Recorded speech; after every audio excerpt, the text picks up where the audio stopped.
नमस्कार। परिष्कार के ऑनलाइन प्लेटफॉर्म पे आप सभी का हार्दिक स्वागत, अभिनंदन। मैं सुशील पांडे।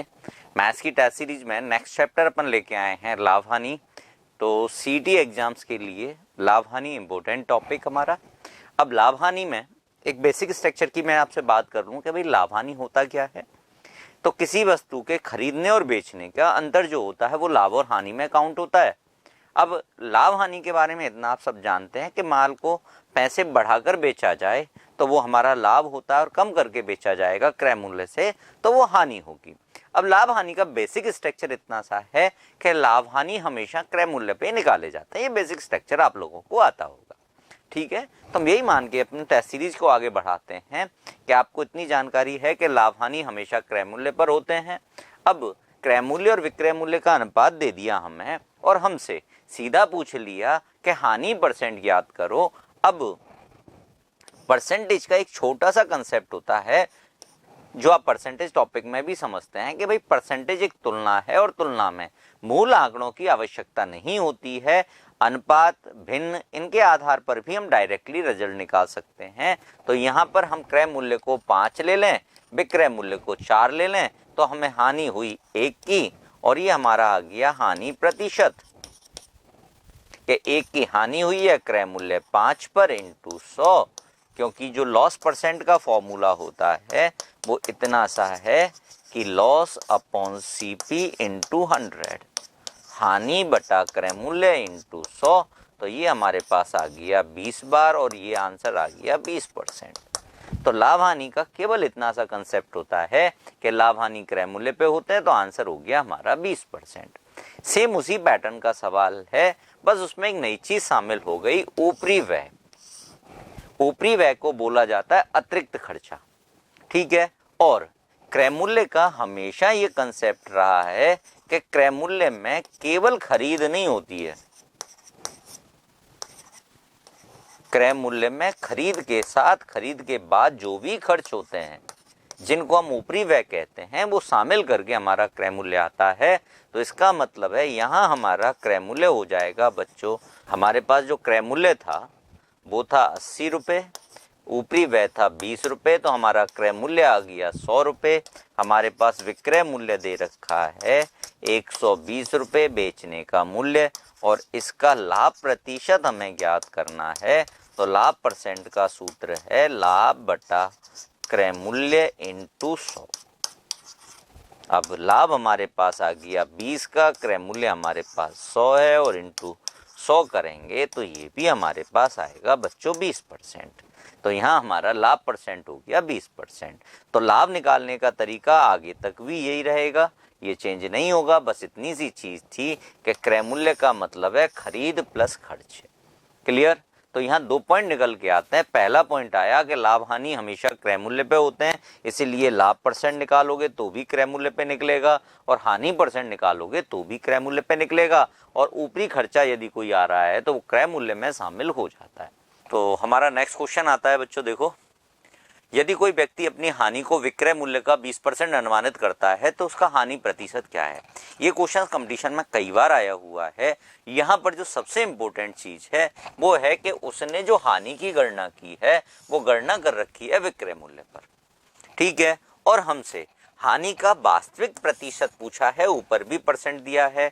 तो देखो एक चीज आपको ध्यान रखनी है जो सबसे महत्वपूर्ण होती है कि लाभ अथवा हानि यदि इनकी शुद्ध गणना करनी है तो यह गणना केवल क्रय मूल्य पर होती है।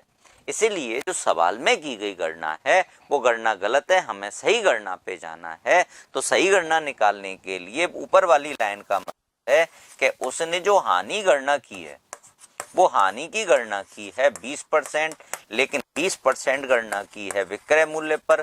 इसका मतलब है यदि मैं विक्रय मूल्य को 100 मानकर चलता हूं तो 100 पर मेरी हानि हुई है 20 की, ठीक है। इससे हमने इसका क्रय मूल्य निकाल लिया। अब एक चीज आप लोग जानते ही हैं कि क्रय मूल्य आपके पास आएगा 120, क्योंकि 120 की चीज को जब 100 में बेचूंगा तो हमें 20 की हानि होगी और इस हानि का वास्तविक परसेंट हमें निकालना है।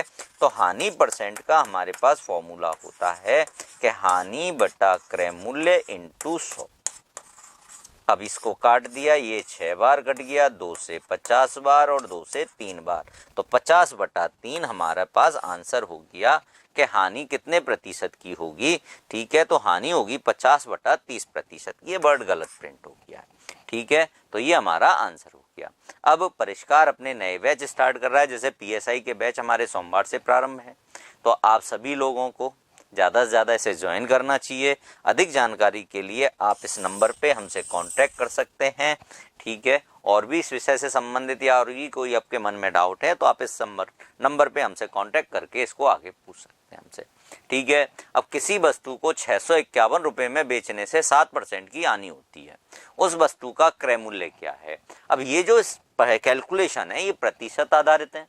अब प्रतिशत में केवल इतना सा है कि वस्तु का विक्रय मूल्य हमें दे रखा है, विक्रय मूल्य है 651 रुपये और इस पर हानि हो रही है 7% की। तो इसका मतलब है कि ये 7% हानि के बाद का बेचा गया विक्रय मूल्य है।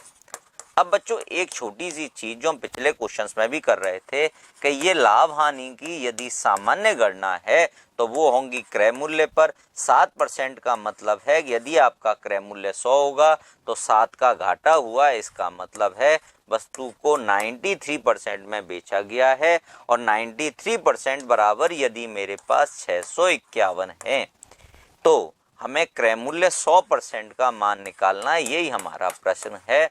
अब ये मान निकालने के 2-3 रास्ते हमारे पास संभव होते हैं। एक तो रास्ता है आप एक एक नियम चूंकि इसलिए से निकाल दो, और दूसरा नियम मुझे जो सबसे अच्छा लगता है वो है वज्रगुणा।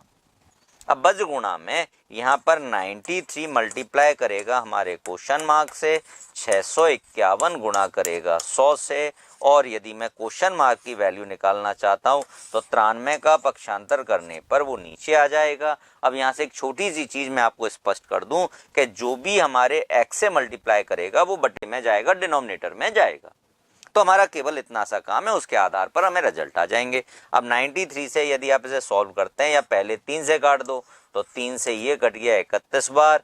3 से यदि मैं इसको काटने लगूं तो 3 से 3 दूनी 6 और 3 एकम 3, 3 7 21 और 31 से यदि मैं इसको काटूंगा तो ये कटेगा 7 बार। तो मेरा आंसर आ गया बच्चों 700 रुपये। तो हमारा क्रय मूल्य हो गया 700 रुपये।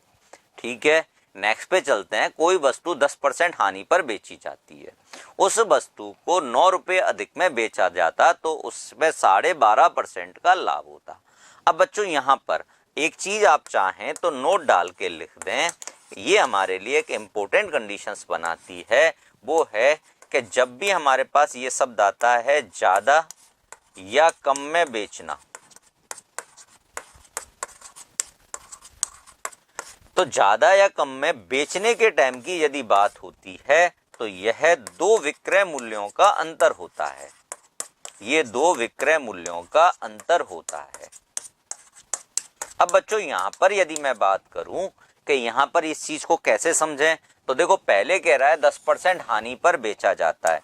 अब यदि मैं क्रय मूल्य को 100 मानकर चलूं, सीपी को 100 मानकर चलता हूं, तो पहले 10% हानि पे बेच रहा है। इसका मतलब है आपका पहला विक्रय मूल्य जो आया वो आया 90%, क्योंकि 10% घाटे पे यदि बेचोगे 100 की चीज को तो आप 90 में बेचोगे। फिर कह रहा है 9 रुपये अधिक में बेचा जाता, ठीक है, तो इसको छोड़ देते हैं अभी, तो उसे 12.5% का लाभ होता। तो दूसरा विक्रय मूल्य आ गया हमारे पास 12.5% लाभ वाला, और 12.5% लाभ का जो सेकंड विक्रय मूल्य आएगा आपके पास वो आएगा 112.5%। अब इन दोनों का जो अंतर है तो इन दोनों में अंतर है 22.5% का, और उसके रुपए ही ये 9 रुपए दिए गए हैं। तो मेरा मतलब इतना सा है कि जब भी ये शब्द आ जाए ज्यादा में बेचा या कम में बेचा, तो ज्यादा और कम में बेचना केवल दो विक्रय मूल्यों के अंतर को दर्शाता है। अब दो विक्रय मूल्यों का अंतर हो गया 22.5% बराबर 9 रुपए, और हमको क्रय मूल्य निकालना है तो हम 100% का मान निकाल देंगे। तो वही वज्र गुणा वाला तरीका, और स्पष्ट है कि जो x से गुणा कर रहा है वो बटे में आएगा, तो 9 गुणा करेगा 100 से, और x से 22.5 गुणा कर रहा है तो वो बटे में आ जाएगा। ठीक है, तो काम की चीज इतनी सी थी, एक शब्द को पकड़ लो, अधिक में बेचना, कम में बेचना, तो दो विक्रय मूल्यों के अंतर को दर्शाएगा। ठीक है, अब यहाँ पॉइंट हटाऊंगा, 0 आ जाएगा, 25 से ये कट जाता है, ये कटता है 25 चौका 100 4 बार, ये कट जाता है 25 से 9 बार, 9 से 9 कट गया, तो हमारे पास आंसर आ गया 40 रुपये। तो अपना आंसर बन गया 40 रुपये। तो इम्पोर्टेंट चीज थी, ज्यादा और कम में बेचना दो विक्रय मूल्यों के अंतर को दर्शाता है। क्लियर? चलिए नेक्स्ट पे चलते हैं। नींबू को रुपए में 15 के भाव से बेचने से 20% की हानि होती है। ठीक है, तो उस किस भाव से उसे खरीदा गया? अब देखो बच्चों, यहाँ विक्रय मूल्य दे रखा है और हमें क्रय मूल्य निकालना है।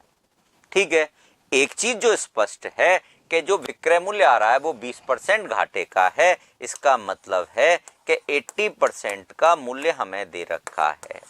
जो हमारे पास विक्रय मूल्य आ रहा है, ये विक्रय मूल्य आ रहा है 20% हानि के बाद। तो 20% हानि के बाद विक्रय मूल्य आया 80%। लेकिन यहाँ पर मेन इंपॉर्टेंट चीज थी, इस तरह से यदि हमारे क्रय मूल्य या विक्रय मूल्य आ जाए 1 रुपए में 15 के भाव, जिसमें रुपए तथा वस्तु दोनों आए, तो इसके लिए जो हमारे पास सबसे इंपॉर्टेंट चीज है, जिसे मैं इधर नोट डाल के लिख रहा हूं, और ये जितने भी मैं नोट आपको बताता जा रहा हूं वो हमारे सवालों के मूल आधार हैं। अब यहाँ नोट में क्या लेना है अपन को, कि देखो एक चीज छोटी सी याद रखना कि यदि क्रय मूल्य सीपी या एसपी में रुपए व वस्तु दोनों आए,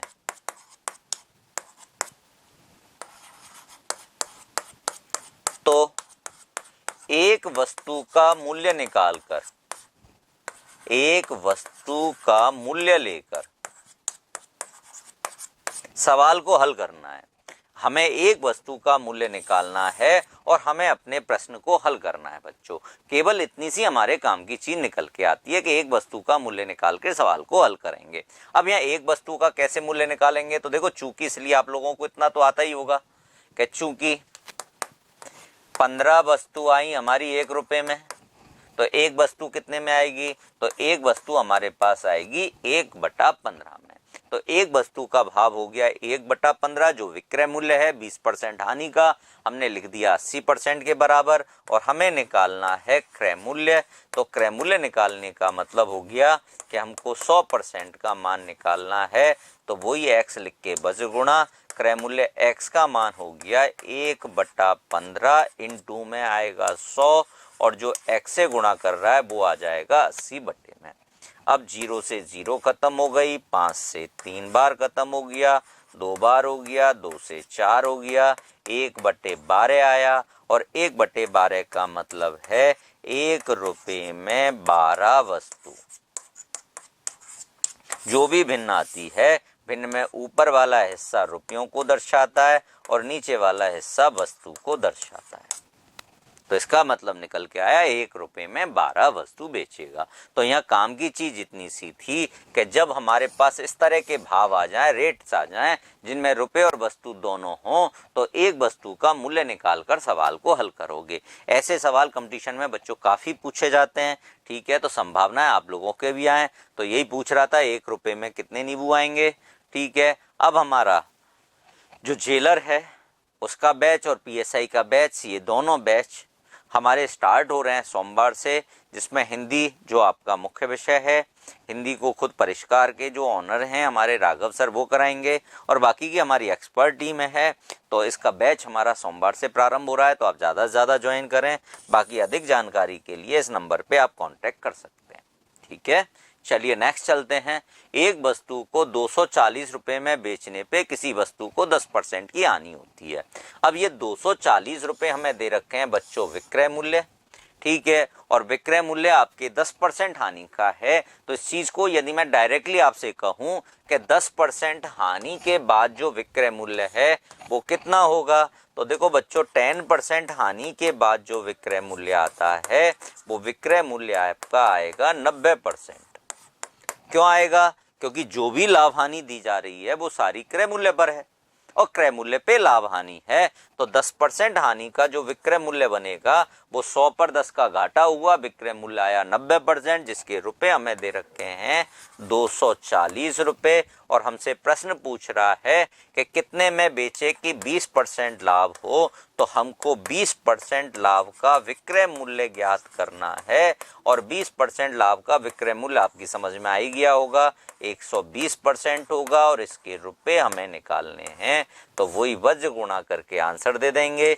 तो इसका वैल्यू हो जाएगा 240 इंटू 120/90। क्लियर? वही 0 से 0 कैंसिल हो गया, 3 से 8 बार, 3 से 3 बार, 3 से 4 बार, 8 चौका 32, आंसर आ गया 320 रुपये में बेचना पड़ेगा यदि 20% लाभ कमाना है तो। ठीक है, तो ये सवाल डायरेक्ट कैलकुलेशन वाले क्वेश्चंस होते हैं, एक वैल्यू देके दूसरी वैल्यू हमसे पूछ रहा होता है। अब ये सवाल थोड़ी देर पहले मैंने जो बताया था उसी पे बेस्ड सवाल है। एक फल विक्रेता 10 रुपए में 7 की दर से संतरे खरीदता है। ठीक है, अब जब भी खरीद या बेच में दोनों चीजें आ गई रेट में, क्रय मूल्य या विक्रय मूल्य में, रुपए और वस्तु दोनों के आधार पर यदि हमें क्रय मूल्य और विक्रय मूल्य दिए हैं तो एक का मूल्य निकाल कर हल करेंगे, तो यहाँ पर जो हमारे पास क्रय मूल्य लिखा जाएगा उसका रूप बदलना है। इस रूप में ना बदलकर एक संतरे का मूल्य निकालना, और एक संतरे का मूल्य हमारे पास आएगा 10/7। ठीक है, रुपए। तो ये मुख्य चीज यहाँ पर निकल के आती है कि एक वस्तु का मूल्य, अब वो क्रय मूल्य है तो क्रय मूल्य लिख दोगे और विक्रय मूल्य है तो विक्रय मूल्य लिख दोगे। अब सवाल कह रहा है उन्हें 40% लाभ पर बेचा गया, तो इसका मतलब है 40% लाभ के बाद उसका विक्रय मूल्य हमें निकालना है। अब एक चीज हम पिछले सवालों से समझ ही चुके हैं कि 40% लाभ पर विक्रय मूल्य होता है 140%, तो इसका मतलब है कि जो क्रय मूल्य था 10/7, इस वस्तु को 140% में बेचा जाएगा। 2 जीरो हमारी कैंसिल हो गई, ये हमारा कैंसिल हो गया, 2/1 हमारे पास विक्रय मूल्य आया एक वस्तु का, जिसको मैं कह सकता हूं कि 2 रुपए में एक वस्तु वह बेचेगा। और हमसे पूछा गया कि 10 रुपए में कितनी वस्तु बेचेगा, तो 10 रुपए में 5 वस्तु उसे बेचनी पड़ेंगी, तब जाके उसको 40% का लाभ होगा। तो यहाँ पर आंसर आ गया 5, बी आंसर हमारा हो गया। ठीक है, तो चलिए नेक्स्ट क्वेश्चन देखिए और इसको करने का प्रयास करें कि इस क्वेश्चन का आंसर क्या होगा। तो देखो बच्चों, सवाल है किसी वस्तु को 524 रुपए में बेचने पर उतना ही लाभ होता है जितना उसे 452 रुपए में बेचने पर हानि होती है। ठीक है, अब यहाँ पर ये भी हमारा विक्रय मूल्य है और ये भी हमारा विक्रय मूल्य है, लेकिन यहाँ पर परसेंटेज वाली स्थिति ना देकर तुलनात्मक स्थिति पैदा कर दी कि दोनों बार बेचने पर पहली स्थिति में जितना लाभ हो रहा था दूसरी स्थिति में उतनी ही हानि होती। ठीक है, तो बच्चों देखो, इसको करने का एक तो बेसिक तरीका मैं आपको बता देता हूं, क्योंकि इस शर्त को जमाने के लिए मैं क्रय मूल्य को मान लूं x और पहली स्थिति में लाभ निकालकर बराबर जमा दूं दूसरी स्थिति की हानि। अब पहली स्थिति में लाभ कैसे निकलेगा, तो देखो लाभ का सूत्र होता है बच्चों विक्रय मूल्य माइनस का क्रय मूल्य, और हानि का सूत्र होता है क्रय मूल्य माइनस का विक्रय मूल्य। अब मुझे पहली स्थिति में विक्रय मूल्य दे रखा है 524 रुपए, क्रय मूल्य मैंने मान लिया x जो ऊपर माना हुआ है, दूसरी स्थिति में क्रय मूल्य मैंने x मान लिया, जबकि विक्रय मूल्य दे रखा है घाटे वाला 452। अब x को एक तरफ पहुंचा दें और संख्यात्मक राशि को दूसरी तरफ पहुंचा दें, तो ये हमारे पास आ गया x और x 2x, क्योंकि पक्षांतर करूंगा तो ये माइनस से प्लस हो जाएगा और उधर 452 माइनस से प्लस हो जाएगा, तो ये मेरे पास आ जाएगा बच्चों 976। ठीक है, तो x का मान मेरे पास आ गया 976/2, और 976 में 2 का भाग देंगे तो बच्चों ये हमारे पास आ जाएगा 488 रुपये। तो हमारा जो क्रय मूल्य आया वो आया 488 रुपये। ठीक है, अब मैं चाहूं तो इसको छोटा करने का मेरे पास रास्ता होता है कि यार क्रय मूल्य से ज्यादा स्थिति को लाभ कहते हैं, क्रय मूल्य से कम की स्थिति को हानि कहते हैं।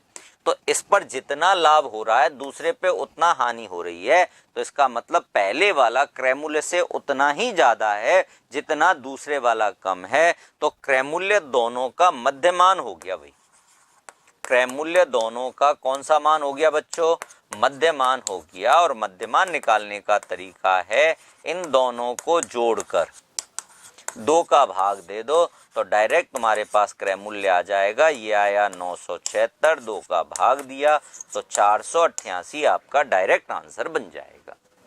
ठीक है, तो आप डायरेक्ट आंसर निकाल भी सकते हैं। अगले सवाल पे आता हूं, किसी वस्तु को 5% हानि के स्थान पर 5% लाभ से बेचने पर एक व्यक्ति को 5 रुपए अधिक मिले। सवाल समझ में आया? अब मैंने ये चीज आपको थोड़ी देर पहले भी नोट डाल के समझाई थी कि ज्यादा और कम में बेचना विक्रय मूल्य का अंतर होता है। तो एक तो आप विक्रय मूल्य के अंतर के आधार पे निकाल सकते हो, जैसे मैं इसका मेथड फर्स्ट बताऊं तो पहले कह रहा है 5% हानि पे बेचा, इसका मतलब 95% में बेचा। फिर 5% लाभ पर बेचा जाए तो इसका मतलब वो 105% में बेचना चाह रहा है। इन दोनों का अंतर आया 10% और उसके रुपए हमें दे रखे हैं 5 रुपए, क्योंकि ज्यादा और कम में बेचना 2 विक्रय मूल्यों के अंतर को दर्शाता है।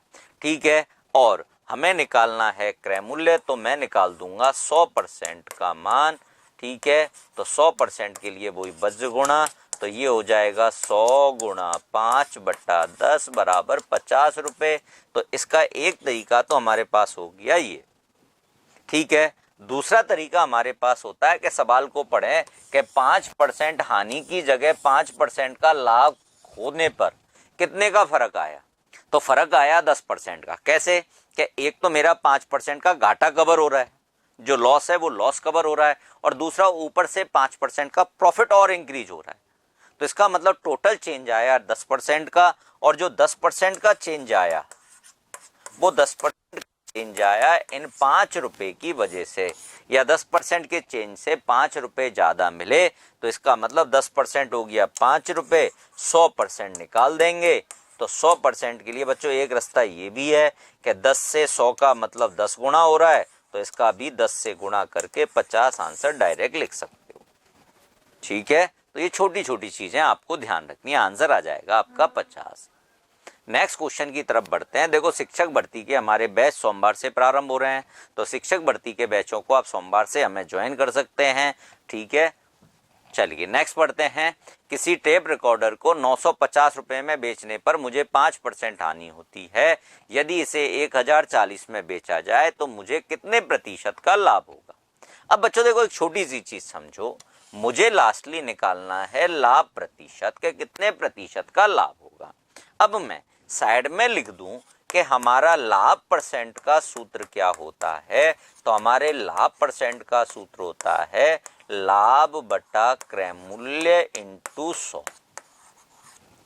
अब आपके पास आंकड़े हैं क्या, जैसे लाभ सबसे पहले तो हमारे पास 1040 बेचने पर लाभ परसेंट निकालना है। 1040 बेच हमारा हुआ विक्रय मूल्य, और विक्रय मूल्य से लाभ निकालने के लिए विक्रय मूल्य माइनस क्रय मूल्य करना पड़ेगा, और बटे में भी क्रय मूल्य जमाना है। तो इसका मतलब है कि ऊपर वाले आंकड़ों से पहले हमें निकालना पड़ेगा क्रय मूल्य। अब क्रय मूल्य कैसे निकालें कि 950 रुपए में बेचने पर 5% की हानि होती है, तो 5% की हानि का जो बेच आएगा विक्रय मूल्य आएगा, वो विक्रय मूल्य हमारे पास आएगा 95%, जिसके रुपए हमारे पास आ गए 950 रुपए। और हम क्रय मूल्य निकाल रहे हैं तो हमने निकाल दिया 100% का मान।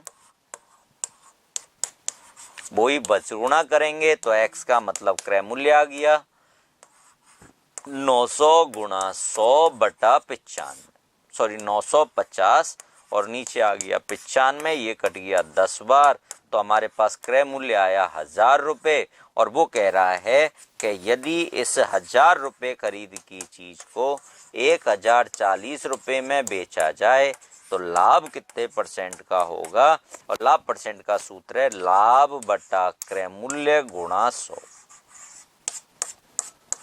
तो यहाँ पर लाभ इंक्रीज हो रहा है या लाभ मिल रहा है आपको 40 का, और 1000 पे क्रय मूल्य पे निकालेंगे तो 3 जीरो आपकी कैंसिल हो गई, 1 2 और 3 जीरो, तो आपका लाभ आ गया बच्चों 4%। तो केवल आंसर हो जाएगा आपका 4% आंसर। ठीक है, चलिए नेक्स्ट क्वेश्चन पे आते हैं। किसी वस्तु को 8000 में बेचने पर क्रय मूल्य का 1/5 के बराबर हानि होती है। अब यहाँ हानि को भिन्न में लिख दिया बच्चों को, तो इस भिन्न को हल करने के दो रास्ते हमारे पास संभव होते हैं।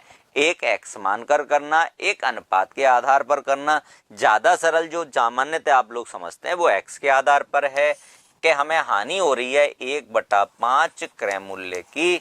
तो क्रय मूल्य मैंने मान लिया कि हमारा क्रय मूल्य है x। अब इस पर जो हानि हुई है वो हानि हुई है 1/5 गुना x का, तो 1/5 इसका विक्रय मूल्य निकालें तो क्रय मूल्य माइनस हानि, विक्रय मूल्य हो गया जो आया 4/5x, जिसके रुपए हमें दे रखे हैं 8000 रुपये। तो x क्रय मूल्य हमारे पास हो गया 8000 गुणा 4/5 का पक्षांतर कर देंगे तो ये हो जाएगा 5/4। 4 से ये कैंसिल आउट हो गया, ये कट गया 2000 बार, और 2 पंजे 10 होता है, तो आंसर आ गया आपका 10,000 रुपये।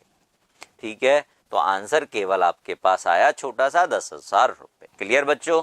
चलो नेक्स्ट क्वेश्चन की तरफ अपन बढ़ते हैं।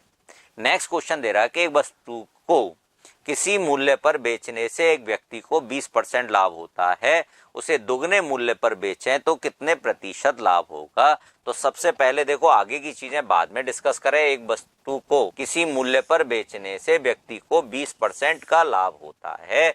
अब लाभ यदि उसे 20% का हो रहा है तो 20% लाभ का सामान्य अर्थ होता है कि यदि आपका क्रय मूल्य 100 रुपये होगा तो आपका विक्रय मूल्य जो आएगा वो विक्रय मूल्य आपका आएगा 120 रुपये, यदि 100 मानकर करते हैं।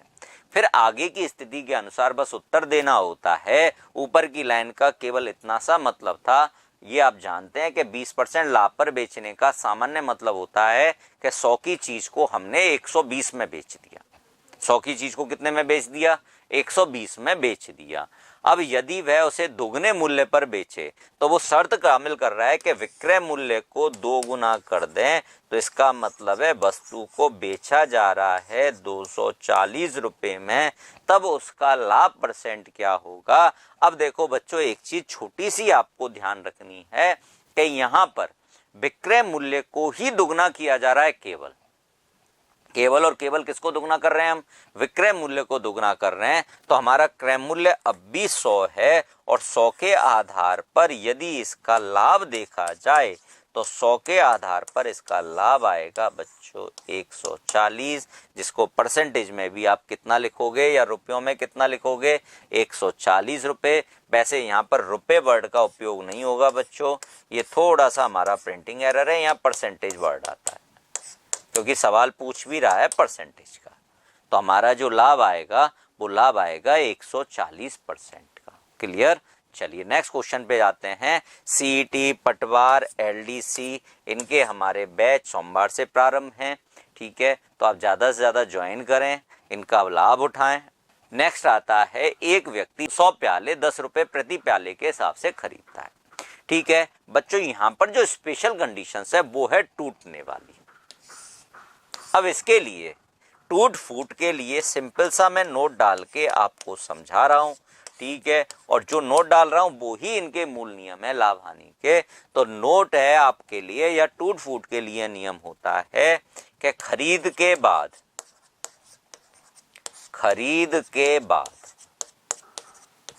यदि वस्तु खराब हो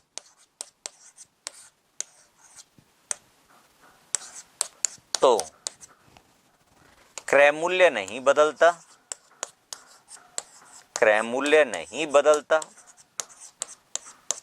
परंतु विक्रय मूल्य शेष बची वस्तुओं के लिए होता है। शेष बची वस्तुओं के लिए होता है। शेष बची वस्तुओं के लिए होता है। अब जैसे यहां पर के 100 प्याले खरीदे, 10 रुपए प्रति प्याले के हिसाब से, 10 रुपए प्रति प्याले के हिसाब से, तो उसका जो क्रय मूल्य बना वो क्रय मूल्य बना 100 गुणा 10 बराबर 1000 रुपए। अब आगे सवाल कह रहा है 10 प्याले टूट जाते हैं तो टूटने से कोई भी हमारे खरीद पर फर्क नहीं पड़ता। यही मेरा नोट है, क्योंकि एक चीज आप समझो कि मैंने 100 प्याले खरीद लिए, यदि मैं उनको रास्ते में ला रहा हूँ, रास्ते में मेरे से टूट गए या गिर गए और उसकी वजह से दुकानदार मुझे वापस पैसे देने नहीं आएगा, इसका मतलब मेरे क्रय मूल्य पर कोई असर नहीं पड़ेगा, मेरा क्रय मूल्य वही रहेगा। तो मेरा क्रय मूल्य हो गया 1000 रुपए। लेकिन जब मैं इन्हें बेचने जाऊंगा तो 10 प्याले टूट गए, तो इसका मतलब है जो विक्रय मूल्य आएगा वो विक्रय मूल्य आएगा केवल और केवल 90 प्यालों के लिए, जिसमें प्रति प्याले का भाव दे रखा है 11 रुपए। तो इसका मतलब है जो प्याले बिकेंगे वो 990 रुपए के बिकेंगे। अब हमने 1000 के प्याले खरीदे, 990 के प्याले बेचे, तो ओवरऑल हमें हानि हुई। और ये जो हानि आई हमारे पास, इसका परसेंटेज आएगा 10 की हानि 1000 पे यदि मैं निकालता हूँ और गुणा 100 से करके परसेंटेज निकालूं तो ये घाटा आएगा हमारे पास 1% का बच्चों। तो हमारा आंसर हो गया बी ऑप्शन कि हमें 1% का हानि होगी या 1% का लॉस होगा। ठीक है, तो ये इतना सा ही क्वेश्चन था। नेक्स्ट क्वेश्चन की तरफ बढ़ते हैं। एक व्यापारी ने 10 किलो सेब 405 के खरीदे, उनमें से 1 किलो सड़ गए, 10% का लाभ चाहता है, तो सेब को प्रति किलो किस भाव पर बेचेगा। तो सेम पिछले वाला ही सवाल है, जो ये सड़ जाते हैं इनसे बेच जो आएगी वो बचे हुए की आएगी। तो यहाँ पर हमें क्रय मूल्य जो दे रखा है वो है 10 किलो सेब का क्रय मूल्य हमारे पास है 405 रुपए टोटल सीपी। ये इसका सीपी है टोटल। ठीक है, वो कह रहा है कि 1 किलो सड़ गए, इसका मतलब है 1 केजी सड़े हटाओगे तो 9 किलो बेचे, 9 केजी बेचे। ठीक है, क्योंकि बेचे जाते हैं हमेशा बचे हुए, और इन बेचने वालों के लिए कह रहा है कि इस पर उसे लाभ कमाना है 10% का। तो इसका मतलब है कि 405 का 10% होता है 40.5 रुपए। तो वह इन पे लाभ कमाना चाहता है 40.5 का। तो इनको बेचेगा कितने में, तो इनको बेचेगा 445.5 रुपए में। तो ओवरऑल सेंस आया कि 1 किलो सड़ने के बाद उसने 9 किलो बेचे और 10% लाभ कमाने का मतलब है कि 445.5 रुपए में उसने बेच दिए। तो उसका जो आपका प्रति केजी या 1 केजी का विक्रय मूल्य हमसे पूछा है कि 1 केजी कितने रुपए में बेचा, तो ये हो गया आपका 445.5 बट्टा 9, और ये हो जाएगा 9 चौका 36, 85 रह गया, 9981 हो गया, पॉइंट आ गया, और ये आ गया 549। तो ये आया 49.5 रुपीज पर केजी। तो उसका भाव जो निकल के आएगा वो भाव निकल के आएगा 49.5 रुपीज पर केजी का भाव। क्लियर? तो ये इसका सिंपल सा लॉजिक था कि हमेशा माल खराब होने के बाद बचा हुआ माल बेचा जाएगा, और लाभ हानि है तो वो तो आपके क्रय मूल्य पे आएंगे, और टोटल क्रय मूल्य आपके पास था 405। नेक्स्ट क्वेश्चन की तरफ बढ़ जाते हैं। 2 मशीन में से प्रत्येक को 396 रुपए में बेचा जाता है। एक पर उसे 10% लाभ और दूसरे पे 10% की हानि होती है, तो पूरे सौदे में उसका लाभ या हानि क्या होगा। ठीक है, तो बच्चों देखो, इसका एक तो मैं बेसिक स्ट्रक्चर आपको बता देता हूं कि जब भी खरीद और बेच में एक से ज्यादा वस्तु होती हैं जैसे 2 वस्तु खरीदी, 2 वस्तु बेची, तो खरीद और बेच में यदि एक से ज्यादा वस्तुएं हैं तो कुल क्रय मूल्य और कुल विक्रय मूल्य निकाल के लाभ हानि की गणना होती है। ये तो होता है इसका मूल पैटर्न। ठीक है, जैसे मैं यहां पर इसको शॉर्टली सॉल्व करूं तो हमारे पास हमें निकालने पड़ेंगे 2 सीपी के फर्स्ट सीपी पहली वस्तु का और सेकंड वस्तु का सीपी। अलग अलग क्यों निकालने पड़ रहे हैं? क्योंकि पहले पे 10% का लाभ है, तो ये जो विक्रय मूल्य है वो पहले में 110% विक्रय मूल्य आया 10% लाभ का, दूसरे पे 10% की हानि है, तो इसका मतलब है दूसरा जो विक्रय मूल्य आ रहा है वो आ रहा है आपका 90% बराबर। दोनों में विक्रय मूल्य 396 रुपये है, तो 396 के बराबर लिख के इसका क्रय मूल्य मैंने 100% निकाल लिया, इसका क्रय मूल्य भी मैंने 100% निकाल दिया। अब बस गुणा करूंगा तो यहाँ x का मान आएगा 396 गुणा 100 बटा 110, 360 रुपये।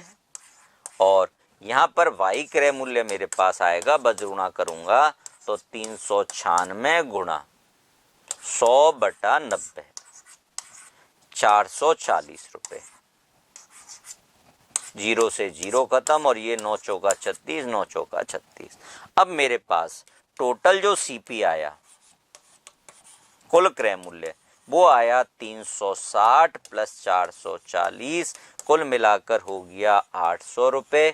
कुल विक्रय मूल्य मेरे पास आया टोटल एसपी 396 प्लस 396, टोटल मिलाकर हो गया ये हमारे पास 700, 6 और 6 12, 18 और 1 19, 792 रुपये। तो इस तरीके से मुझे लॉस जो हुआ वो लॉस हुआ मुझे 8 का टोटल 800 पे इंटू 100 करूंगा तो 0 कैंसिल हो गई, 8 से 8 कैंसिल हो गया, तो लॉस आया मेरे पास 1% का।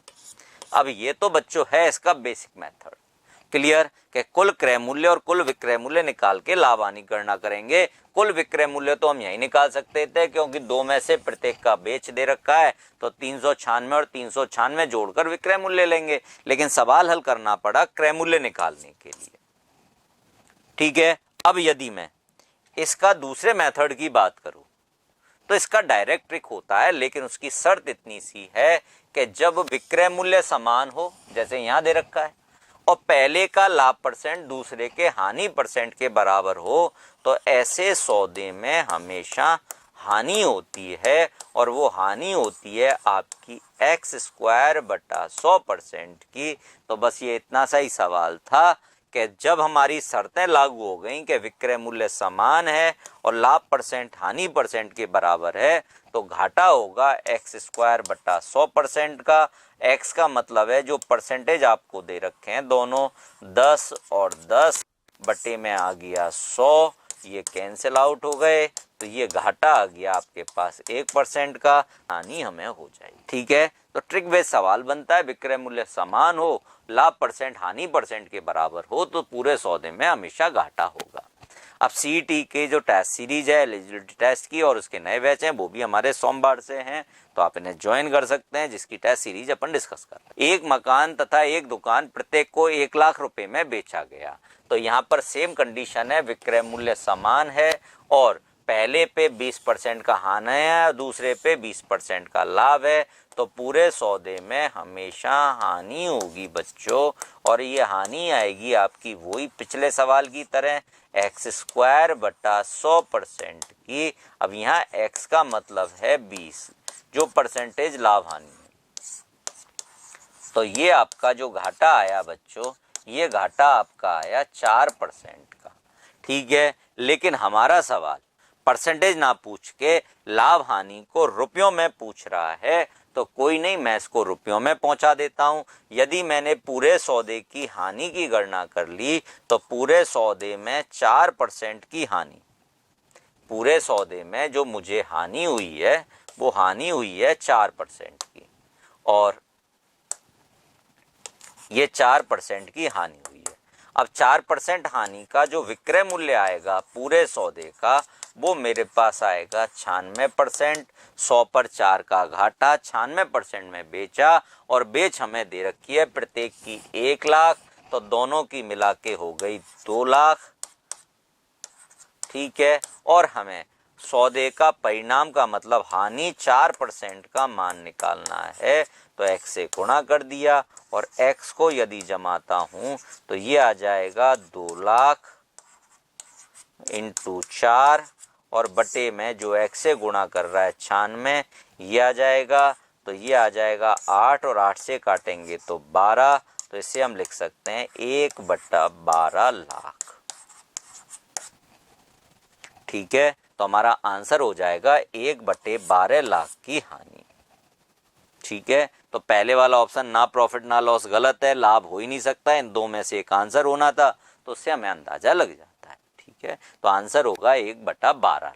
अब यहाँ पर जो मैंने थोड़ी देर पहले आपसे लिखा कि एक से ज्यादा रेट से माल खरीदा बेचा जाए या एक से ज्यादा वस्तु खरीदी और बेची जाए तो कुल क्रय मूल्य और कुल विक्रय मूल्य निकाल के लाभ हानि की गणना करते हैं, तो वो भी यहाँ पर यही है कि उसने निकिता ने 30 किलो गेहूं खरीदे 9.5 के भाव से, 40 किलो गेहूं खरीदे 8.5 के भाव से, इन्हें मिलाकर मिश्रण को 8.9 प्रति किलो के भाव से बेच दिया।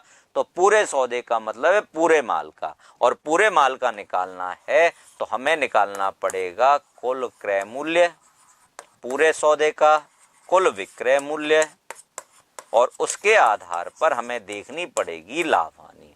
अब कुल क्रय मूल्य हमारे पास आ गया, 30 किलो खरीदा है 9.5 के भाव से। ठीक है, तो ये हो गया हमारे पास 3 पंजे 15, 9 30 27 और 1 28, 285 रुपए का। ठीक है, दूसरे वाली आ गए हमारे पास, हमने खरीदा 40 किलो और 40 किलो खरीद रहा है 8.5 के भाव से, तो ये आ गया 4 पंजे 20, 8 चौका 32, 32 और 2 34, तो ये मेरे पास आ गया टोटल सीपी। इनको जोड़ देंगे तो ये आया 5, 2 और 6, तो 625 रुपये आ गया टोटल सीपी। आगे कह रहा है कि वह इन दोनों को मिलाकर, ठीक है, उन्हें मिला दिया और मिलाकर मिश्रण को, तो मिश्रण का मतलब है टोटल माल का वजन बैठा 70 किलो, 30 किलो पहले वाला माल, 40 किलो दूसरे वाला माल, तो मिलाकर माल हो गया या गेहूं हो गया 70 किलो, और इस 70 किलो को बेचा गया 8.9 के भाव से, तो ये हमारे पास निकल के आ गया 9 7 63, 3 6 8 7 56, 56 और 62, तो ये हमने माल बेच दिया 623 रुपये का। सौदे में हानि हुई क्योंकि 625 में खरीद कर 623 में बेच रहा है, तो हानि हुई, और हानि हुई 2 रुपये की हानि। ठीक है, तो आंसर हो जाएगा 2 रुपये की हानि। नीचे वाला ट्रिक मेरे से जल्दी में गलत लग गया, तो ऊपर वाला हमारा घाटा गया। देन नेक्स्ट क्वेश्चन पे आ जाते हैं, वो इसी तरह का सवाल है जो पिछला सवाल किया। ठीक है, 2 किस्म के गेहूं 20 रुपए किलो वाले और दूसरा 25 रुपए किलो वाले 5:4 में खरीदे। अब 5:4 में खरीदने का मतलब एक चीज आपकी समझ में आ गई होगी कि एक रेट है आपकी 20 रुपए किलो वाली, दूसरी रेट है आपकी 25 रुपए किलो वाली। तब इनकी खरीद दे रखी है 5:4 में खरीद की इन्होंने।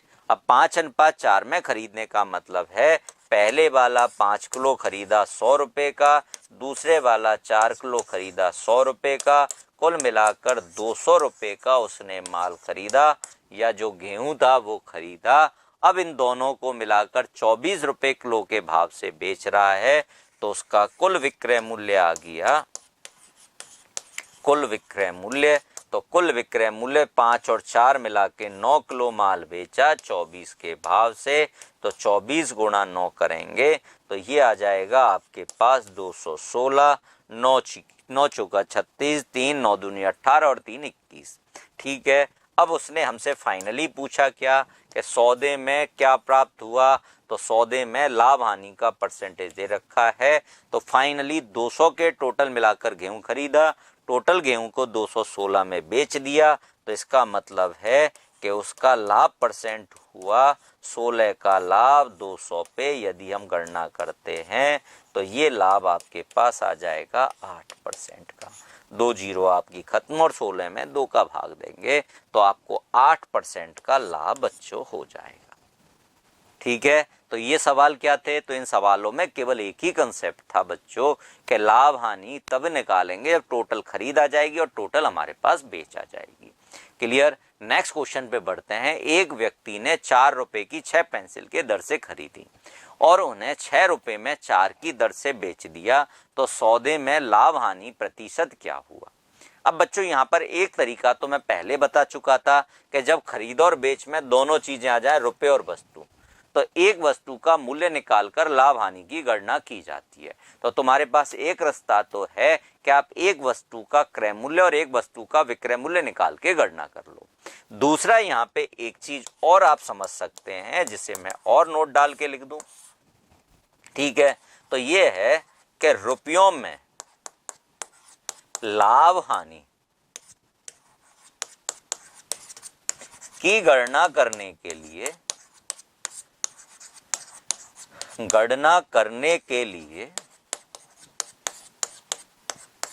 वस्तुएं समान होनी चाहिए। वस्तुएं समान होनी चाहिए। जैसे आप यहां पर रुपयों के हिसाब से लाभ हानि नहीं दे सकते कि 4 रुपए में खरीद रहा है, 6 में बेच रहा है तो 2 का फायदा हो रहा है। ये गलत हो जाएगा, क्योंकि यहाँ पर वस्तु भी अलग है। यहाँ पर 6 पेंसिल खरीद रहा था और यहाँ बेच रहा है 4 पेंसिल।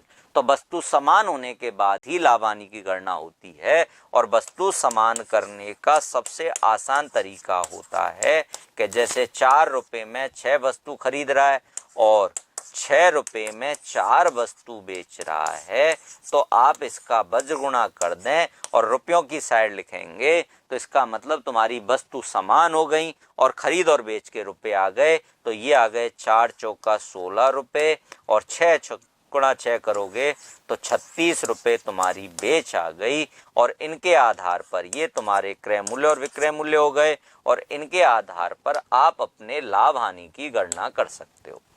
तो 16 का तुमने खरीदा है टोटल, 36 का टोटल बेचा है, तो तुम्हारे पास जो लाभ आएगा उसका परसेंटेज निकाल दो। वस्तु समान करने के लिए वज्र गुणा करते हैं। कंफ्यूजन आए तो ये भी ध्यान रखना कि समान वस्तु आती हैं 24 इन दोनों के गुणा के बराबर।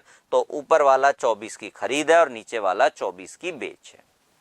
ठीक है, वो आप ट्राई कर लेना, निकाल के आपको पता लग जाएगा। फिलहाल मैं लाभ निकाल देता हूँ। 16 की खरीद के 36 की बेच रहा है तो लाभ हुआ 20 का। क्रय मूल्य पे हानि परसेंटेज की गणना करेंगे तो ये आ गया 4 से 5 बार, 4 से 4 बार, 4 से कट गया 25 बार और 25 गुणा 5 होता है 125। तो जो आपका लाभ परसेंट आएगा वो बच्चों आएगा 125%। ठीक है, तो इंपॉर्टेंट चीज क्या थी कि वस्तु समान होने पे लाभ हानि की गणना करोगे। ठीक है, और ये फिक्स कंडीशंस होती है कि रुपयों में लाभ आनी चाहिए तो वस्तु बराबर होती हैं और वस्तुओं में लाभ आनी चाहिए तो रुपए बराबर होते हैं। ठीक है, और हमारा रीट लेवल 1 का नया बैच जो प्रारंभ हो रहा है वो सोमवार से प्रारंभ हो रहा है, तो आप ज़्यादा से ज़्यादा हमें ज्वाइन कर सकते हैं इस बैच के लिए।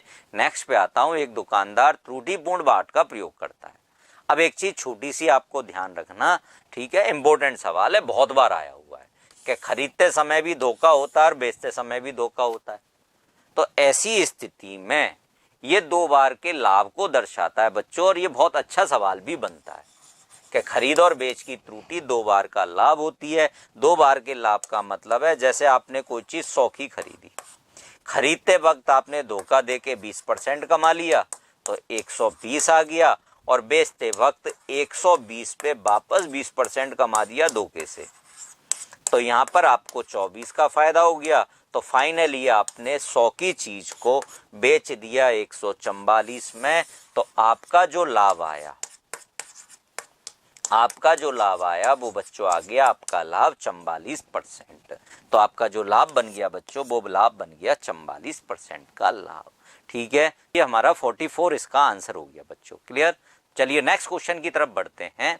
यहाँ पर कह रहा है एक व्यापारी 10% हानि का दावा करता है, परंतु 1 किलोग्राम बांट के स्थान पर 800 ग्राम के बांट का प्रयोग करता है तो उसका प्रतिशत लाभ क्या होगा, तो उसका जो परसेंटेज प्रॉफिट है वो हमारा क्या रहेगा, ये हमें फाइंड आउट करना है।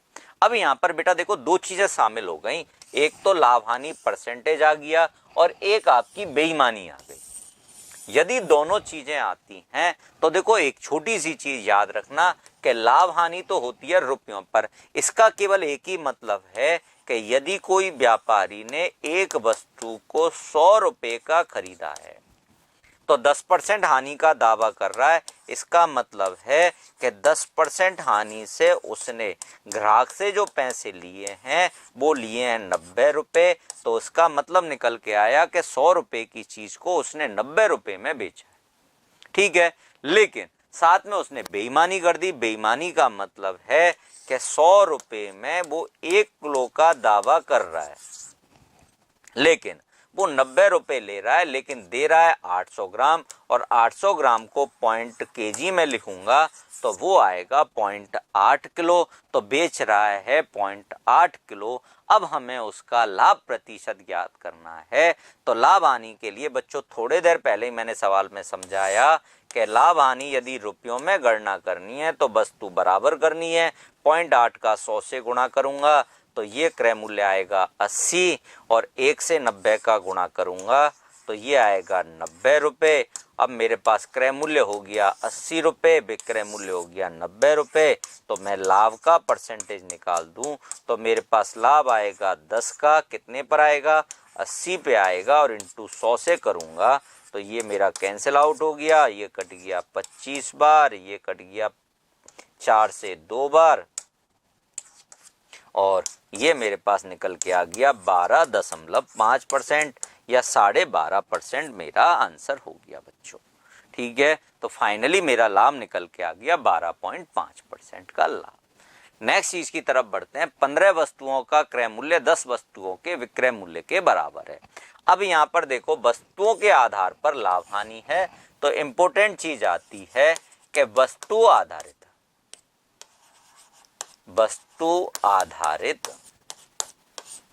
लाभ हानि, वस्तु आधारित लाभ हानि या वस्तु आधारित लाभ की बात कर लो चाहे हानि की बात कर लो, तो इनका जो परसेंटेज निकलता है वो हमेशा बेची गई वस्तुओं पर निकलता है।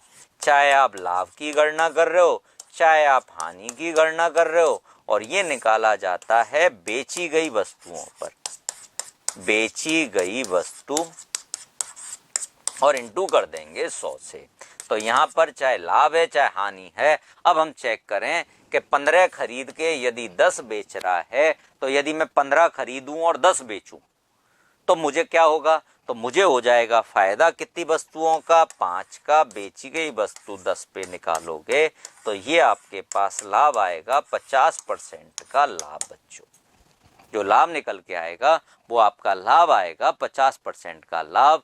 तो हमारा आंसर हो गया 50%। इंपॉर्टेंट चीज ये है कि वस्तु आधारित लाभ हानि की गणना बेची गई वस्तुओं पर की जाती है, तो लाभ हानि परसेंट भी बेची गई वस्तुओं पे निकाला जाएगा। और सेम पिछले सवाल जैसा ही ये सवाल है कि एक व्यक्ति 320 आम 400 आम के क्रय मूल्य पर बेचता है, तो इसका मतलब है उसने 400 खरीदे और बेचे उसने 320, तो इसका मतलब है उसने लाभ कमा लिया 80 आम का। और यदि मैं इसका लाभ परसेंट निकालने लगूं तो उसका लाभ हुआ 80 आम का लाभ है, बेचे गए आम 320 पर, इसे निकाला जाएगा। ये हमारा कैंसिल आउट हो गया, 0 से 0 खत्म 4 बार, और 100 में 4 का भाग दूंगा तो ये आंसर आ जाएगा बच्चों हमारे पास 25% का आंसर। ठीक है, तो ये केवल इतना सा हमारा पार्ट था। अब स्कूल व्याख्याता में वाणिज्य विषय को लेकर हमारे बैच सोमवार से प्रारंभ हो रहे हैं, तो आप ज़्यादा से ज़्यादा इन्हें ज्वाइन कर सकते हैं। ठीक है, थैंक यू सो मच।